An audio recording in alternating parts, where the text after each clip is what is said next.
안녕하세요, 신바입니다. 스마트폰으로 인물사진 잘 찍는 법에 대해서 이야기해보려고 합니다. 간단하게 바로 적용할 수 있는 내용만 골라봤고요. 아시다시피 스마트폰은 뭐 설정을 조작하고 이런 걸 안 하잖아요. 저희가 그냥 꺼내서 누르지. 그렇기 때문에 그 누를 때 적용할 수 있는 구도 위주의 팁을 좀 말씀을 드리려고 해요. 첫 번째 팁은 수평과 수직을 맞춰라 입니다. 먼저 사진 하나 보고 갈게요. 이분 사진을 보면은 축이 좀 틀어져 있어요. 약간 삐뚤게 찍어져 있잖아요. 이게 삐뚤게 찍어진 사진은 보는 사람이 좀 불안감을 느끼게 돼요. 제가 수평을 맞춰봤어요. 살짝 돌려가지고. 왼쪽 사진에 비해서 오른쪽 사진이 훨씬 더 안정된 느낌을 주잖아요. 수직과 수평을 맞춰주기만 해도 사진을 잘 찍는 것처럼 보이게 돼요. 수평을 꼭 맞춰주세요. 수직과 수평을 맞출 때 가끔 이런 경우가 있어요. 이 아이의 사진을 보면은 뒤에 수평선이 지나가잖아요. 이렇게 수평선 같은 게 사선으로 지나가게 되면은 삐뚤어졌다는 게 바로 보이거든요. 그래서 이런 배경일 땐 특히 더 주의를 해주셔야 돼요. 이 사진을 수평을 한번 맞춰 볼게요. 똑같은 사진인데 수평을 맞췄어요. 수평을 맞추니까 훨씬 더 안정적으로 보이잖아요.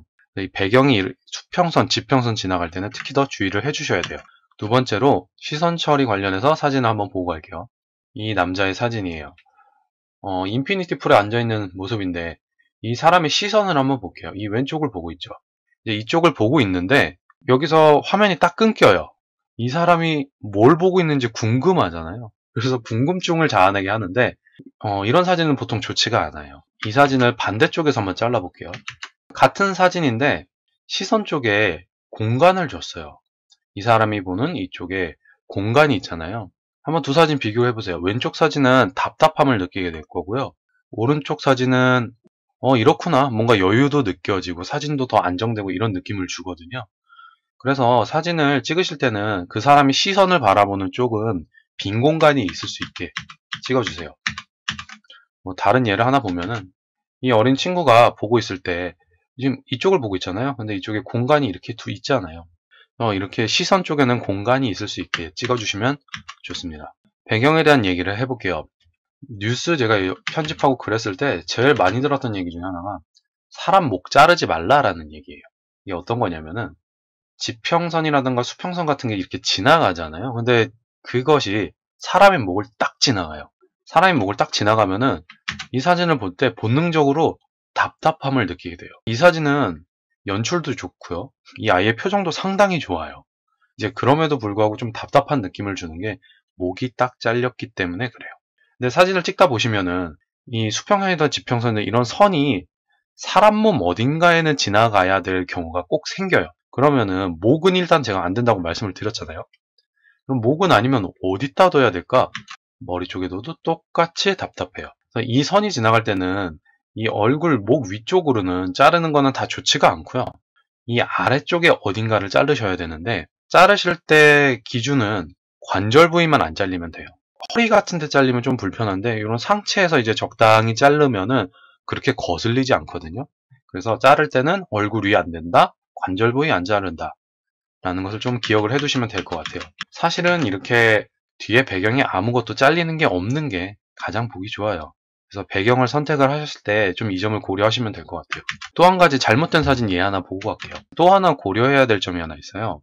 이 사람은 사실 평 수직은 맞게 잘 찍으셨어요. 이제 배경 선택이 잘못됐는데 이제 배경을 보니까 이분이랑 나무의 각도가 달라요. 이 여자분은 정상적으로 잘 서 있음에도 불구하고 뒤에 배경이 기울어져 있는 느낌을 주잖아요. 혼돈스러운 느낌이 나요. 그리고 이 사진은 사실 목도 치고 있어요. 근데 여러모로 안 좋은 사진인데 보통 나무들 사진 찍을 때 이런 경우가 많이 나요. 나무가 우리가 생각할 때는 그냥 땅에서 이제 곧게 자랄 거라고 생각을 하는데 실제로 보면은 이렇게 펴서 자라는 경우가 되게 많아요. 나무 배경 쓰실 때는 기울어졌는지 안 기울어졌는지 잘 생각을 하시고요. 기울어져 있으면 아예 그 배경을 피하는 게 좋아요. 저는 이 경우에는 사진을 어떻게 살려야 될지 잘 모르겠더라고요. 배경을 선택하실 때 고려하실 점이 하나가 더 있는데요. 지금 이 사진을 보면은 어디가 제일 먼저 눈에 들어올까요? 사람이 잘 안 보일 거예요. 빨간색의 시선이 가게 돼 있어요. 그리고 이걸 본 다음에 그 다음에 이게 사람이구나 하고 보이게 돼요. 배경이 지저분한 것도 안 좋은데 색깔까지 특히 빨간색 계열이 있다. 시선을 자극적인 색상에 뺏기기 때문에 이런 배경은 피해줘야 돼요. 행락철 같을 때 아주머니들이 지나다니시잖아요.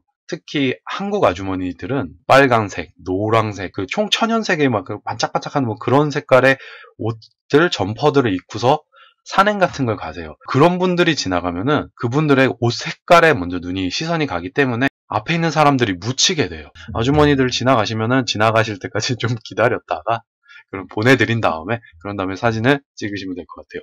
인물 사진 찍을 때 많이 쓰이는 구도가 있어요. 저희가 사진 찍을 때 가장 많이 쓰는 구도가 이 구도예요. 사람에게 시선이 집중되는 효과가 있어요.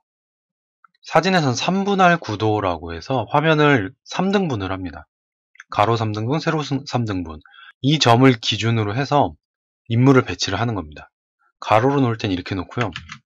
세로의 사진일 때는 이런 식으로 놓게 됩니다. 왼쪽 사진과 오른쪽 사진을 좀 비교를 해보세요. 왼쪽 사진은 사람한테 집중이 되는 게 있고요.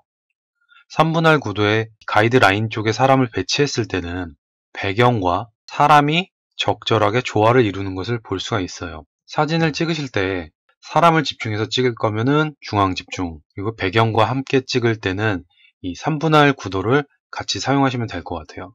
신체의 단점을 커버할 수 있는 방법에 대해서 좀 알아볼게요. 카메라 렌즈는 광각이 있고요. 표준이 있고 망원이 있어요. 표준은 사람이 눈으로 봤을 때 비슷하게 보이는 걸 보통 표준이라고 해요. 망원 렌즈를 하면 우리가 흔히 줌이라고 얘기하잖아요. 그럼 가까이 이런 식으로 보일 거고요. 화면 가득히 강아지 얼굴이 보일 거고요. 광각이라고 하는 렌즈를 쓰게 되면은 강아지뿐만 아니라 주변이 되게 넓게 보일 거예요. 이제 스마트폰에서는 광각 렌즈를 사용하게 돼 있어요.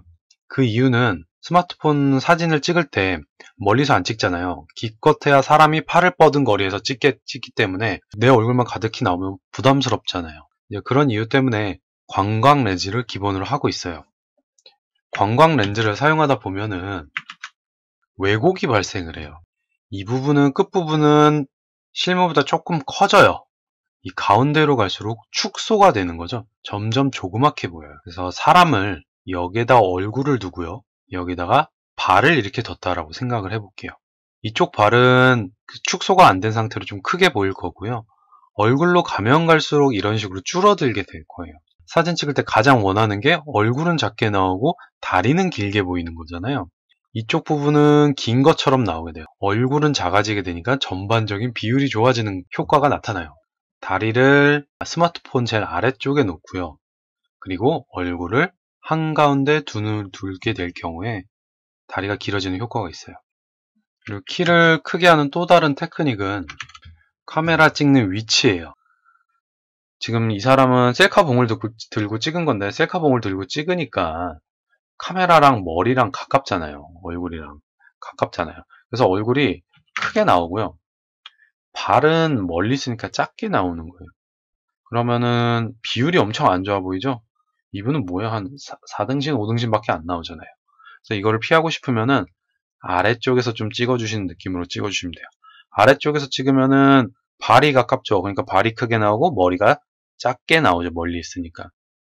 아까 그 광각했을 때 왜곡 현상을 왜곡 현상을 이용하는 거랑 비슷한 원리예요. 가까이 있는 게 크게 나오고 멀리 있는 게 작게 나온다. 그래서 아래에서 찍으면 길게 나온다. 라는 것을 기억을 해주세요. 사진을 찍히시는 분은 같은 원리를 이용하셔서 포즈를 취하시면 돼요. 이분이 서 있을 때 다리를 한쪽으로 앞쪽으로 빼고 계시잖아요. 이렇게 다리가 앞쪽으로 이렇게 뻗어져 있으면은 카메라가 이쪽에 있다고 했을 때 가깝잖아요. 그러니까 다리가 커 보이고 길어 보이는 효과가 나타나고요. 하체는 앞쪽으로 나와 있고요. 머리 쪽은 또 뒤쪽에 가 있어요. 이런 식으로 사진을 찍게 되면 머리가 좀 작게 나올 거고요. 다리는 좀 크게 나오기 때문에 길게 보일 거예요. 약간 뒤쪽으로 기울이는 것도 좋은 방법이에요. 피부가 좋아 보이는 팁에 대해서 좀 말씀을 드릴게요.